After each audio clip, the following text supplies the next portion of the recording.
Life is like riding a bicycle. To keep your balance, you must keep moving. That is a quote by Albert Einstein.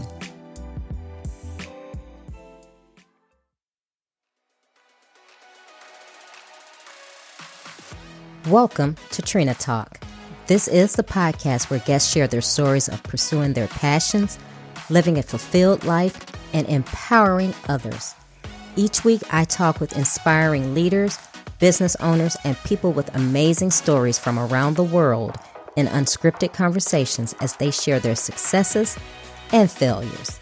This podcast is all about empowering you to keep striving in your personal and professional life. I am your host, Trina L. Martin. Welcome to episode 162. The topic of this week's episode is Dysfunction and Laughter. My guest this week is Miss Francois. Miss Francois is a dynamic entertainer, speaker, producer, writer, author, and game-changing trendsetter that aims to inspire. She migrated from Trinidad and Tobago in her late teens to establish a new legacy for her life. She's the host of the Miss Francois Show, a talk show that encompasses candid conversations with a variety of entertainment and uses humor to help others with their dysfunctional relationships. Leveraging the unique lessons she's learned throughout her life's journey, she's written 2 books. Lights, Camera, Launch. Kickstart your own professional TV show by investing in the Me in team, and Let That Boop Man Go. 5+ ways to get over a breakup. Hello, Miss Francois. Welcome to Trina Talk. Thank you for having me, Trina. Thank you for being here. You're amazing. You already have me smiling, which is great.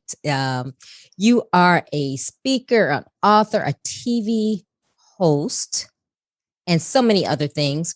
But how I like to start the show is I ask all my guests to tell the listeners who you are and what made you be the Miss Francois that you are today. Well, it's not because I'm a mother and father. All they did was supply the egg and sperm. I did the rest, okay? But I go by Miss Francois. I like everyone to make sure they understand that's MSS. That's for multi-talented and super sexy. 5'5", brown eyes, caramel complexion, total perfection. As you can hear, I have an accent, which I'm from Trinidad and Tobago, which is one of the sexiest accents in the world. You can Google that, okay? Thank you. So I migrated from Trinidad. I came to America, and I like most immigrants, their story is not the best, but I always say those struggles help make you who you are. And from that, I was able, because of a lot of relationship issues and stress and so forth and so on, I had to take, I like to say, my pain and made it my purpose. So after all them man and them are tired of men and the frustration and you're angry and you hate the world, I decide why not to laugh at some of my drama and stress of relationship. Sums up Miss Francois, as I have a TV show, which is all about, I like to say, candid conversations, a variety of entertainment, and I use humor to help others with their dysfunctional relationships. I know, it's amazing. Oh my God. Wow. Well, yeah, I don't even know where to start because I have had some of those bad dysfunctional relationships. So I'm one of those people. I don't know. You may turn this show into like helping me. I don't know. Oh my goodness. So what did you do before you became Miss Francois? What did you do? Did you have like a regular 9 to 5? What were you doing? So I still have a 9 to 5. I'm one of those people that do it all. I just focus. I'm not one of those people, jack of all trades. Those people are not too smart. But whatever I do follow through. So I still work in a financial institution. My personality doesn't really reflect that, but that's all good. So I keep doing that. It's an organization I've worked in for 22 years. And I've been doing Miss Francois for, I would say it started like since 2016, where I did a Toastmaster speech in New York. And I won the humorous competition in New York, in all of New York. I want to make sure you all know New York is very large, okay? And I won with a speech called Steve Harvey Can't Find Me a Man. Yeah, he still didn't find me one though. But you know, these things kind of trickle from one situation, something I was scared, like I mentioned to you before, you had the guy on, Mr. Peter, who was talking about, you know, public speaking and stuff like that. And that was something I was very scared to do.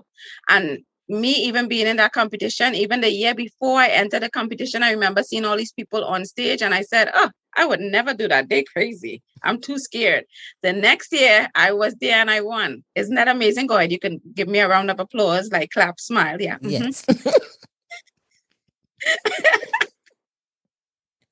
And I think from there, different things started to open up. I took the 5 to 7 minute speech. The following year was 2017. I had like a one woman show off Broadway.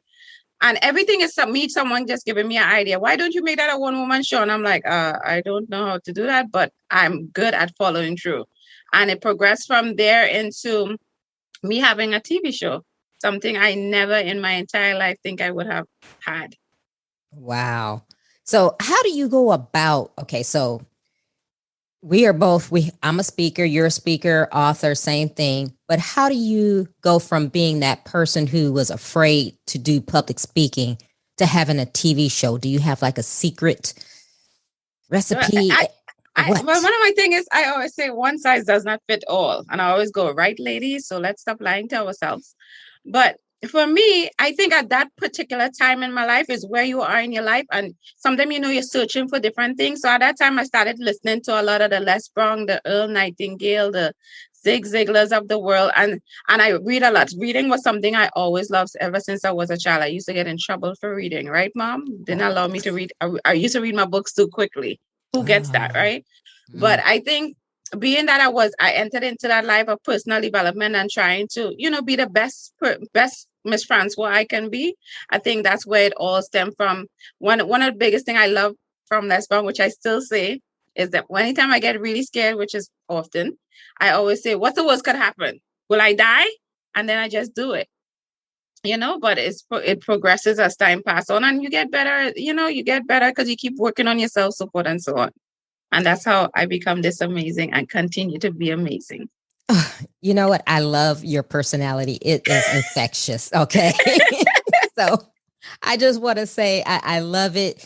I knew reading your bio, I was like, okay, I'm going to have some fun. You know, most of the time, I'm pretty loose, but I've had a few guests like you that just kind of make me, you know, just have fun with the show, which is always great. It's always great to do.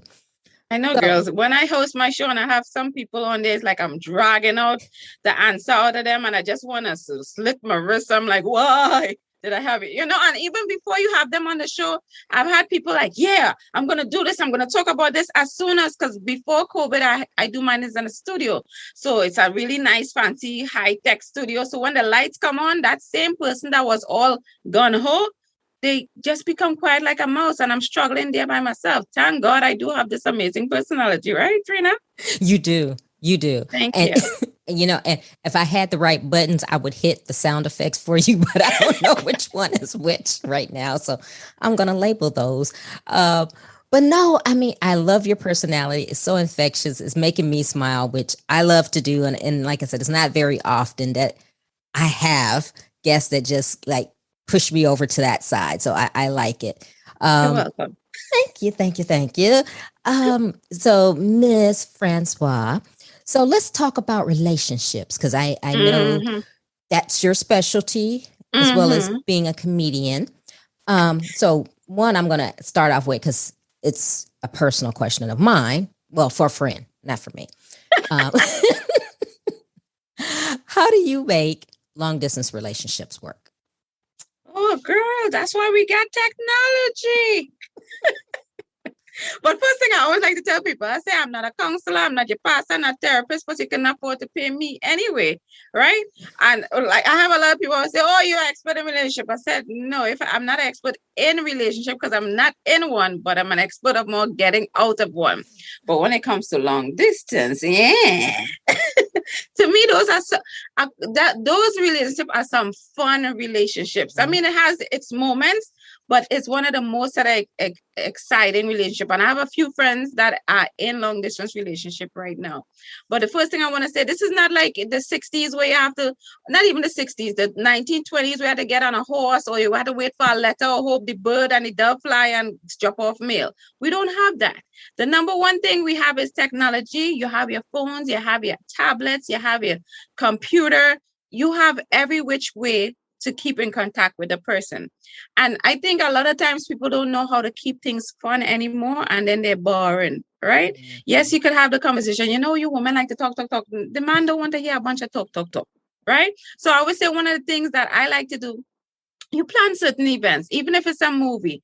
But oh God, sometimes it's women I have to talk to, you'll be blaming the men, but sometimes you ruin things. So if you have a particular thing and you want to plan a movie, you're watching it together, let's pick a funny movie or something he might like to watch, because women like to do the sappy one and the cuddling. Let the man choose and make it fun. You're both watching the movie. And again, technology makes everything so much easier. So those are one of the things I like to do when I have one of my relationships that are long distance. I say TV time, movie time, plan those events. You have virtual calls that you make them a little fun. One of the things that I like though, I can't remember the card game, but they have so many card games now that you can do in relationships. Make it have the spicy one. It have the one that could ask each other questions to get to know each other better. But there's so many things out there now that people are just not using, and they're just saying, okay, a phone call. I get bored. I don't want to hear your voice every day. Look, make things exciting. We have sex, people like, but it'd be on the phone. We'd have sexting. Yay. You dress up all sexy. I've done the whole dance in front of. Come on, you got to do something.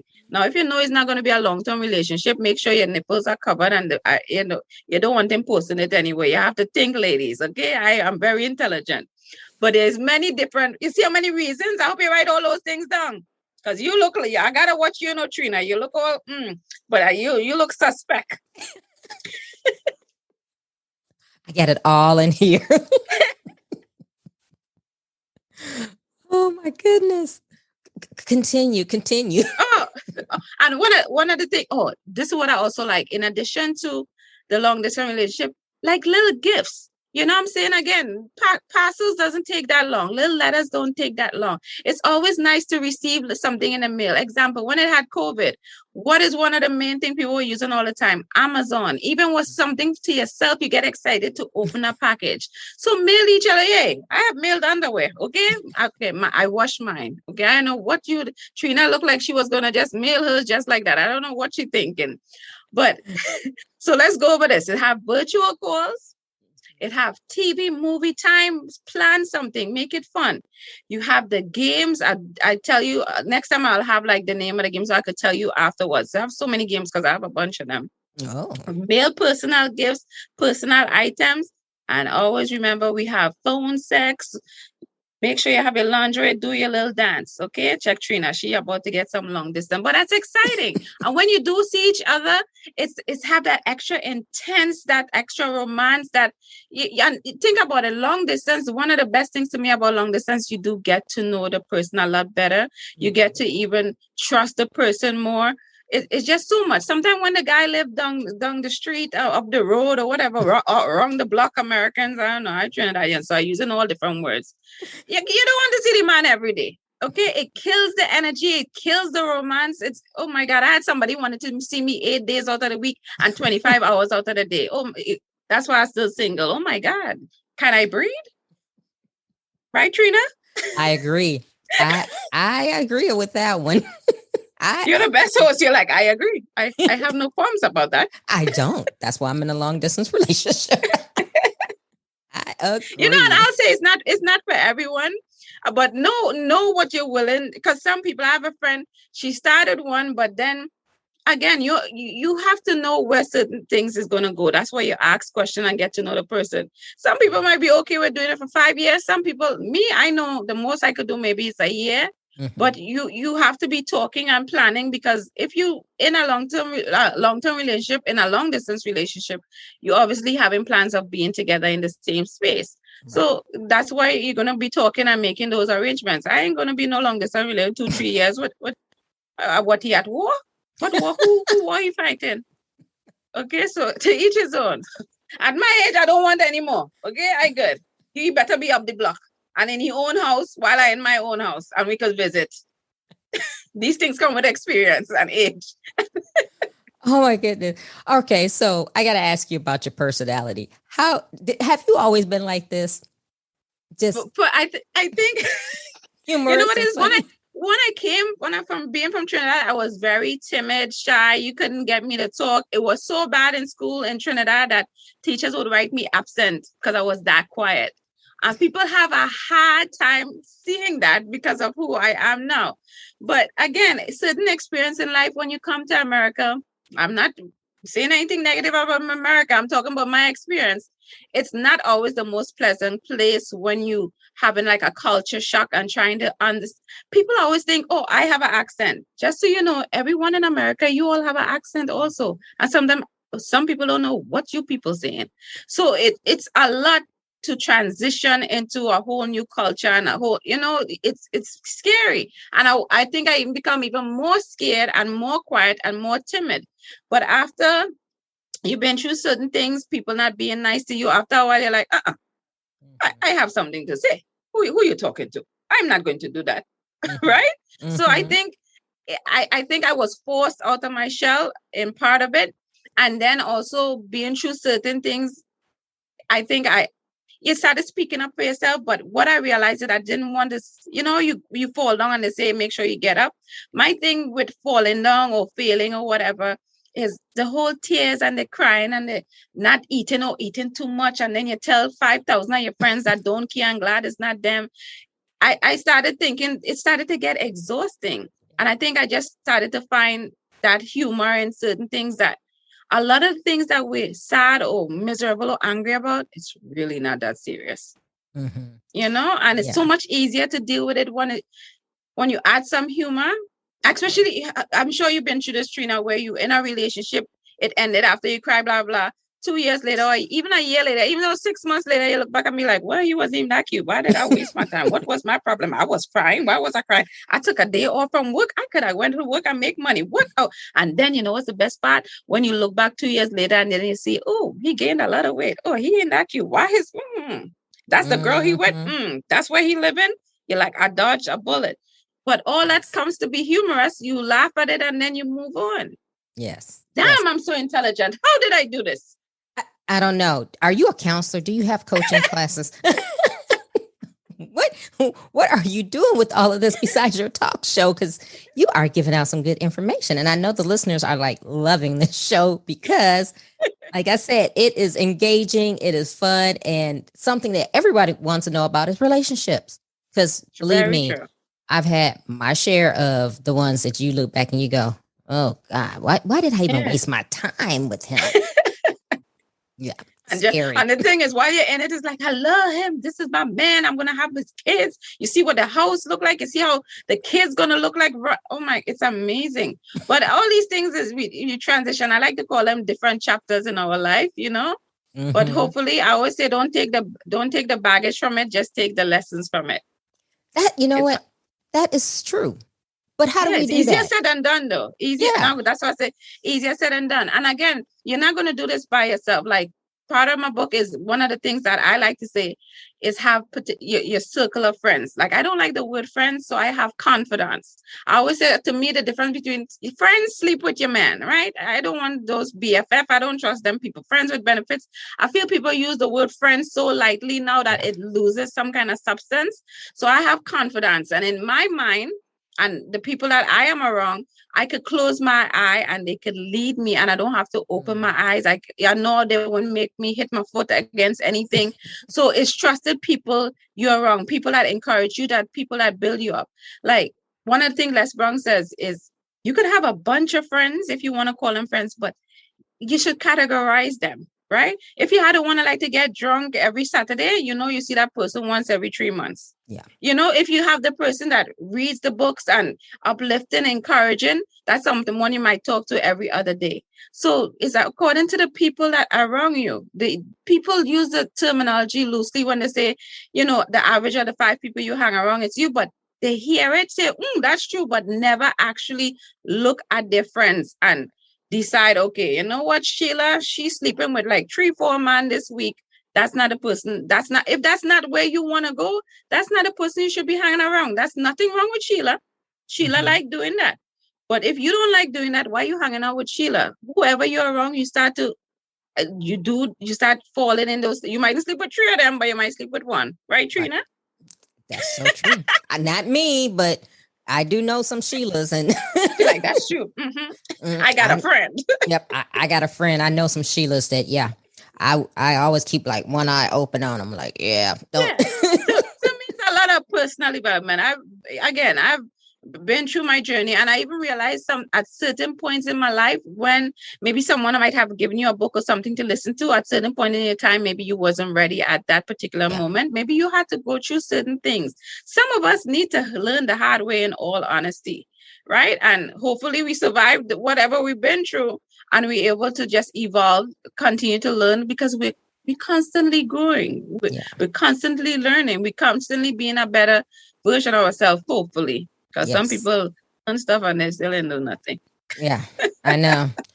And since we're on the topic of relationships, so what do you think about, okay, so we all have a past. And it's funny because I have a friend who likes internet dating. Let's just put it that way. Trina has lots of friends, people. Lots of friends. And I particularly, I don't judge anybody who does, but I particularly don't like that because I haven't had good luck. And whenever I did it, I was just like, this is a waste of my time. So when you are someone of a certain caliber and you're like, okay, I want to find a mate. So, you've made mistakes, but you've grown and you're like, okay, but then you get out on these dating sites and you find people who lie, or it's always amazing to me. You always find the man is like 50 plus and they go, well, I don't want a woman with kids. I don't want a woman who's ever been married before. And it was like, okay, well, are you looking for a 10-year-old? No, they're looking for Mary, and she already taken by Joseph. So I don't know what they're looking for. I was like, really? But it's so funny because I think now, because we do have technology, I think dating has gotten a lot harder. What do you think? I think we make it harder, right? Okay. This might sound strange, but you see how you said you have a certain caliber? That's because you have done the work and you reached a certain level and you're like, okay, I'm ready. Where's my man? Right. And this has happened to me. Again, I ain't got no man. So I could understand where you're coming from, what you're saying. But then we reach here, right? But then you want to sign on to the online sites that's all the way at the bottom. Right. You can't be doing the same thing you was doing when you were a C student. If you're an A student now, you need to be looking at A. So you can't go on Tinder where you're swiping left and right? You can't go on POF where everything is free. So again, step up your game. There are certain sites, there are certain places. Like for me, for instance, someone told me, why do I have a golf? I'm like, golf? Well, I'm black. I don't know what the hell. I Trinidadian golf. I could go to the beach. Right. But again, the person who's mentioned it to me, someone I respected, right? I don't know if you never heard of Dr. George Frazier, right? So he's pretty awesome in the black community and business and stuff. So I said, because he said it, it's like Oprah telling you something, you don't know if she right or wrong, but you're like, I'm going to do it. So I actually started to pick up golf. And even someone else recently told me, I say I want someone here, so maybe I have to go to certain events. So if I had to go to the golf in events, if I had different events, because you said you are at a different level, but we keep going in the same thing. You want to go to the club, you want to go to the bar, but you reach here. Therefore you need to still work on yourself because you need to start seeing things differently. So Trina, stop going on Tinder, honey, and it's not your friend. I know. I literally picked up golf, something I thought I would definitely hate, and I actually love it. Even understanding the game, and because I would have never thought in a million years I would be golfing. When you see golfing, like that's old people and white people. No, it's really good, and it brings other things. Just seeing the the lawn, like just being in an environment outside in the air. And it's a different set of people. So I even have 2 golf thing coming up. I'm not playing golf, but I'm going to the reception, so you get to dress up cute. Girl, you know who I'm going to meet. And it said in golf, that's where you make all the business deals and that's where the money is. So stop going on Tinder, Trina. Behave yourself, okay? I know. I guess golf, but I need to start going to some receptions too. I just today I was deciding what I was going to wear. You never know. I need to find some because, yes. Okay. Moving right along. So tell us about your books, because I know you have a couple of books, right? Oh, yeah. So the funny thing is, right, I was one of those people in school. I have no sense of grammar, no punctuation. So me even writing a letter, it's amazing. So for me to write a book, I'm still shocked, right? So one of the books called Lights, Camera, Launch, basically kickstarting your own professional TV show by using the me in team. Because everyone likes to say there's no I in team. I'm like, yeah, but there is me. And in order for you to decide to do anything in life, you do have to start with yourself. And a lot of times when you start to do something or you pursue a goal or a vision that you have, everyone says they're going to help. But when you started, everyone disappears to no one. Right. So I basically try to help people because, and you know how that came about? Me being angry and frustrated, doing so much. Because if you ever watch one of my shows, even before COVID, it's a lot. It's a real TV show. It's a real set. It's entertainment in the beginning. I have an audience. It's a lot of work. Right. Mm-hmm. And I didn't even know how I was doing it, but I was starting to get frustrated and overwhelmed. So someone actually told me, why don't you do that? And I'm like, girl, I can't write no book. Shut the hell up. You stupid. But this is why you have confidants. When I call my confidant, Quentin Meserton, he broke it down for me, like all the reasons why and all the reasons why not.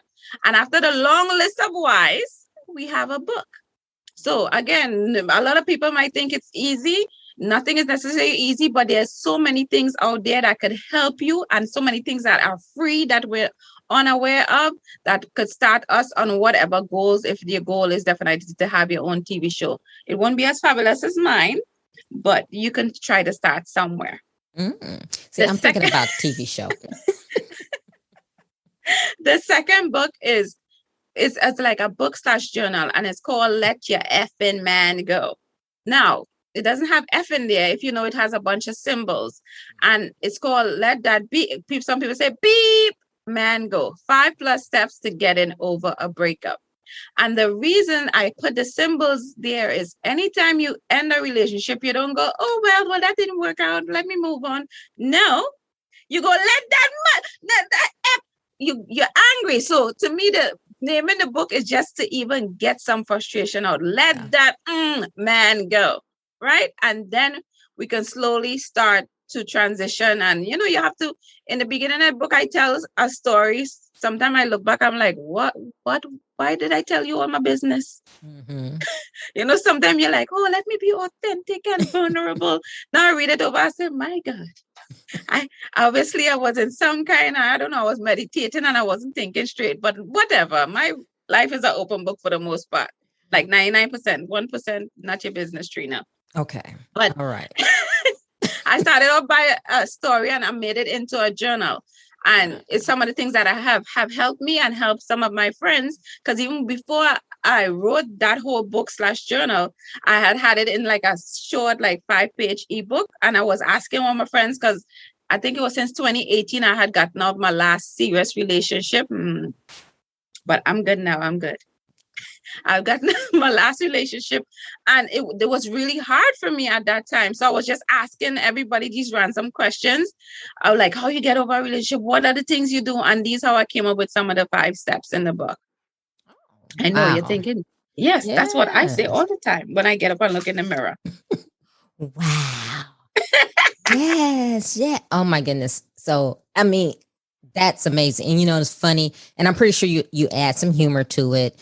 And it's amazing. But I want to know also about your show, your one-woman show. Tell me about that. Do you know I've been on many podcasts and no one asked about that? See, you're on Trina Talk. See? Different. I mean, I have to come back here every week. You should. So let me tell you a bit about that. That was, I'm still at awe. I think that's one of the most exhilarating, exciting moments of my life, because I always remember, even when after I won the competition with Toastmasters, and someone said, "Oh, make it into a one-woman show," and the first thing I said was like, "What? I don't know what that. I know Whoopi Goldberg did it, but I don't know what it is." And I had when I said no help in the beginning, no help, but I earned, I think you'll say, and once you put that vision in front, that goal in front, things just start to fall into place, right? That's 1000% true. I had started even Facebooking just random people that did Broadway or stuff. And this one guy out of 50 something people replied and told me about one woman shows, or one, it's called United Soul, like a solo or something off Broadway. Right. And it turns out the one guy that was nice enough to email me back is one of those people that did Porgy and Bess, like one of those famous Broadway people. So that gave me like so much energy. Like, someone actually responded, and it's someone at that level. So after I went through the whole thing, barely had places to practice, didn't know what I was going to do. Mind you, I had to take that 5 minutes and make it into a 1 hour show. I don't even know how I did it, but thank God I had a few failed relationships to talk about. So the show was basically called Frustrated, and it's me basically going through some of the relationships that I had and how frustrated I've been trying to find that, the one and only, your ride or die, the love of your life.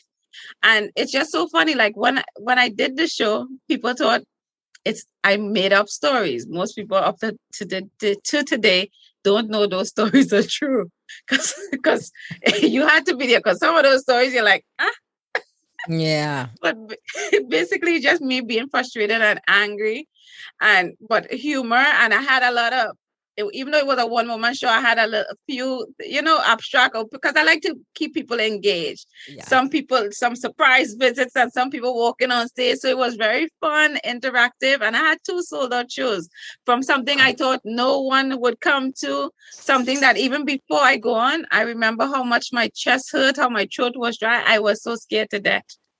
But it turned out to be a lot of fun. That's something I would love to do, like on a national or international tour. That would be awesome.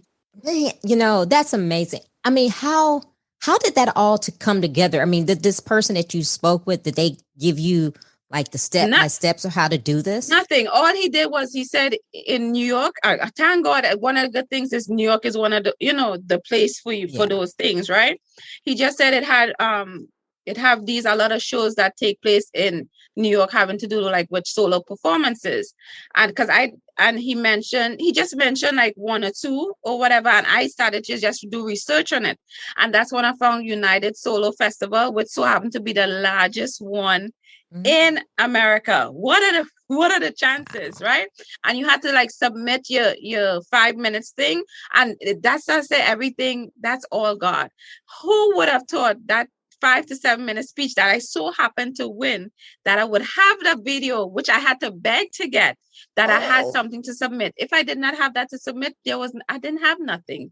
Right. And they said yes. Mind you, they said yes, because this is like a year before, right?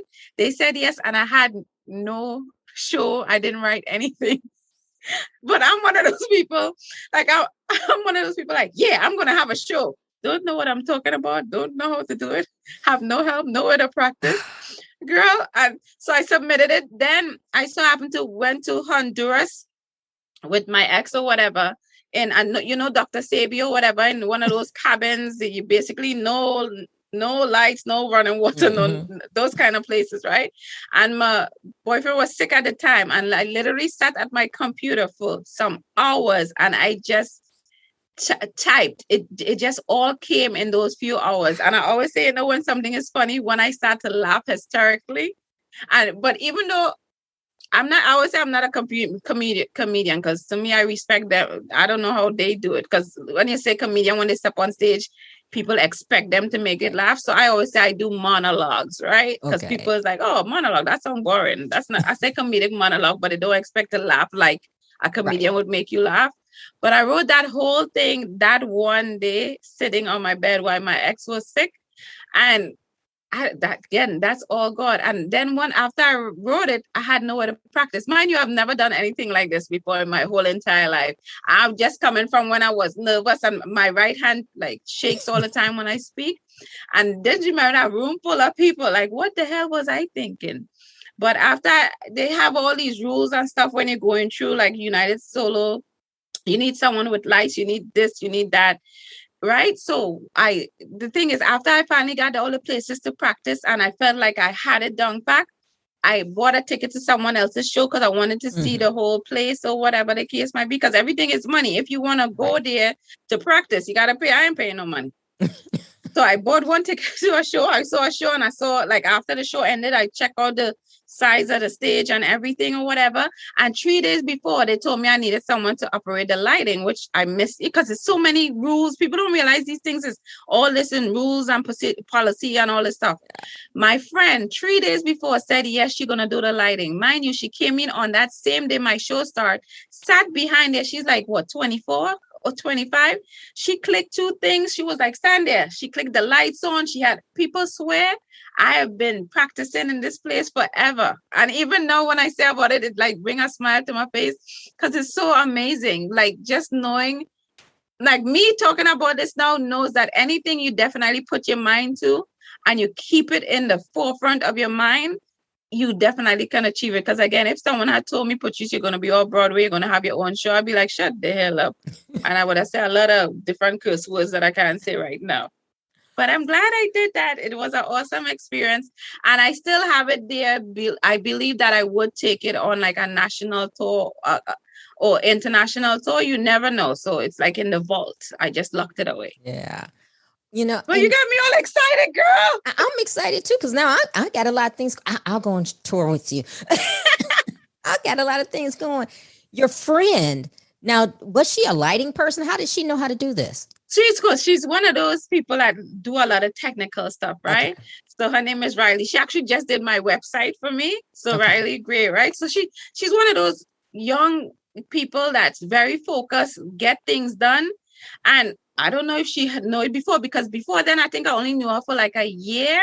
And her uncle or whatever, she works with him. He's Sherman Brown. He does like all these speeches and motivational talks, so forth and so on. She used to help him a lot behind the scenes. So I didn't even know, because she just said, okay. But again, you know, some people just are naturally skilled at certain things. By the time you click 2 things, so she's just one of those people. That was God shining on me. So I'm very grateful to Riley for this day. Okay. And she just made my website, literally finished like a few weeks ago, and it's amazing. She's amazing. Wow. So what did this whole process teach you? Because, I like to believe, I believe in God. I believe in, you know, your steps are ordered in your destiny. So it seems like everything has kind of fallen in place. That, like you said, you had focus, you knew what you wanted to do. And then even though you may not have had the means at that time, things just started to fall in line for you. What have you learned throughout your journey that you can share with everyone? All my journey is God have his own plan. I always say I think God is a comedian, because you could have your plan. Yeah, I'm going to do this. I'm going to marry John. I'm going to have 3 kids. And God is like, no, you're not. Right? I'm going to get no kids for you, no husband, because this is not the path I want you to be on, because you still have so much more growing to do. And even though growing, you're going to bump your knee, you're going to get some scars along the way. You always, when you reach a certain particular space in your life, like even now, start looking at how the dots are connected going backwards, because everything that even happened now, when you look back, that's God-defined plan. I wish he would give me a husband and a child. I didn't know when that coming, so that's the only thing I don't know what kind of comedy this is. I don't like that part of the movie, my Miss Francois journey. Okay, God, you listening? But other than that, it's definitely, because I was like, I even told someone recently, I said to think, all my few failed relationships transform into Toastmaster, off-Broadway show, TV show. So again, just imagine if I was married with the 5 kids or whatever. I mean, I would have been on a different journey, right, but I would never have any of these experiences. So sometimes when you are failing and certain things are not working out, and yes, it's going to hurt, and yes, it's going to leave some scars, just continue to pray and have that faith, because God have his plan working for you, and all those things you're going to see all the things come into fruition. Your vision going to work out. Even you're going to get new vision, you're going to get new goals, because some of the goals that I had before, it went to the wayside. Certain things, but some of the things, even I've had businesses in the past, but some of the things that I have learned or done then has helped me now. So God is amazing. But I still need my husband and my child. I have about 20 more eggs left. All right, thank God. I'm very fertile at my age. I actually done the test, but I just need someone to fertilize the eggs. Make sense, Trina? It does. You have a brother? Yeah, check me. I have a brother, a cousin, a nephew. I have no one single. I on this damn podcast for no damn reason. That's why I came here. I'm sorry. I have nothing to give. This is network. Now you go find something. I have nothing to give. But I do have a funny question for you. So since you've done all of these things, have any of those past boyfriends try to contact you? Yeah. You haven't actually seen what I look like. You've seen this amazing body and this great personality. I have people still in my DM. I block them one away, talking about hi, hello, how you doing? I'm like, which part I know? They didn't understand. And my dad always tell me, if you break up with someone once, there's a reason. Yes. Always remember the reasons why you break up, because a lot of times, and I'm one of those people, I remember all the good things and forget the bad things. That's why you tell the confidant some of the bad things. So when you make the mistake and slip up, my sister reminds me, Quentin reminds me, remember when John did? I say, oh, that's why I didn't like John and I broke up with John. But yes, everybody should still want to get with me. Are you crazy? The hell? Because I'm like, I look at myself, I want to get with me. I see you. I see you. Okay, we're going to get into our questions because we could go on like oh, this. Lord, I'm nervous, girl. I'm nervous. Okay, but you can do it. You did a one-woman show, so you can do this. I'll do my best. Hit me. And this can be personal, business, whatever. Who or what motivates you? One person, Oprah. Michael, I'm sorry, I can't do more than one person. Oprah and Michael Jackson. Oprah and Michael Jackson? Okay. Yeah. What demotivates you? Negative people with a bunch of excuses saying they can't do something and trying to mess up my mental aura thing going on. Mm-hmm. When was a time, and I think we may have covered this, that something was said or done to hurt you, but it worked for your good? All them man and them that cheated. Okay, let me calm down. Yes, all those failed relationships. I think so. What is your fear? My fear is all the work I've put in thus far, that at some point in time, I stop and I give up on myself and I stop believing. That's a good one. Is there a time when you wish you had done something that you didn't? Well, it was that time I went to sleep with. Okay, no, not that one. I honestly, I don't. If I had to go back in time, having to do with when I came here, if I wish I was brave enough to tell my family that I wanted to come home. Even though all these things has happened, family is important to me, and I was too shy and scared at that time. Okay. Now, is your family still in Trinidad? Yeah, most 90% of them. I have 8 brothers and sisters. So okay. And I'm trying to file for all them people to get them green card. Who I have to support them. They better stay right there and work in their country. Oh my God! Is there a time that you wish you had not done something? Time I wish. Yeah, sleep with. Yes, there's somebody waste my time. Oh my goodness. What is your definition of success? I like the Earl Nightingale version. Basically, whatever you're progressively working towards so whatever it is, it could be you baking, want to be a seamstress, a mom, whatever you're working towards and whatever you love doing and whatever the goals are, you're already a success because that's what you decided to do. Damn! I need a star. You need to add that to a book, the next book. That's what you did. How do you recharge? Because you seem like you are a busy woman. Yeah, like going to a drink. You know, what's the worst part? I do not drink. I don't smoke. I don't do none of that. So people is like, what the hell? First of all, you're not a Trinidadian. But I think, again, the people around me, Quinton Mezzerton, I love you. He comes with 5 kids and a wife. So, no, it's not like that, right? And she loves me too.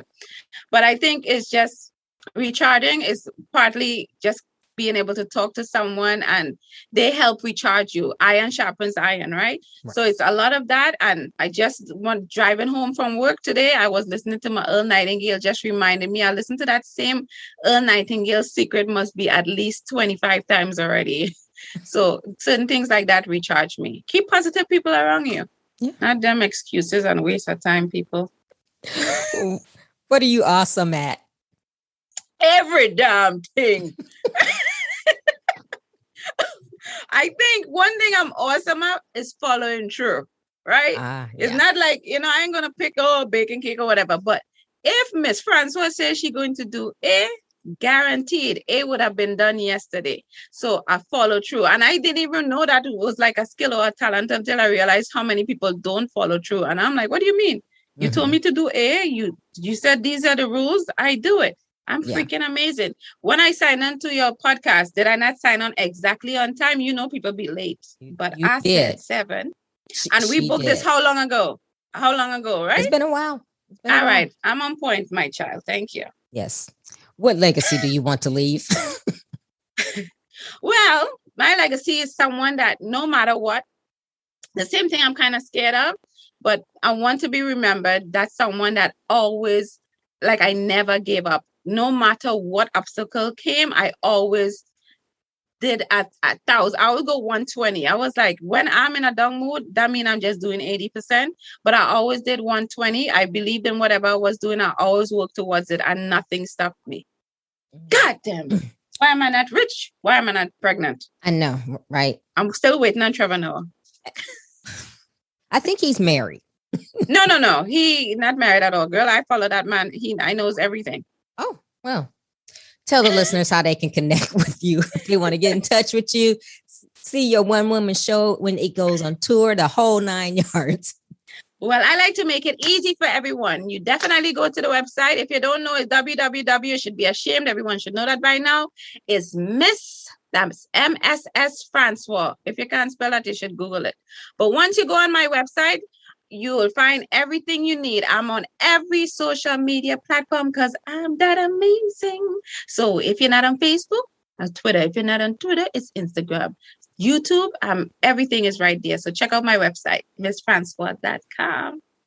Miss Francois, thank you for being on Trina Talk and making me laugh. See, we could go on like this forever and we can't do this on the show. So we need to have like coffee or something and have girl time chat. But thank you for being on the show. You're welcome, love. Thank you for having me. This was awesome. It was like a girl chat. That's pretty awesome.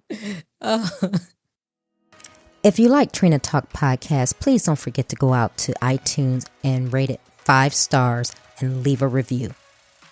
Also, who else in your life do you know that needs some motivation and inspiration in their life? Don't forget to share Trina Talk with them.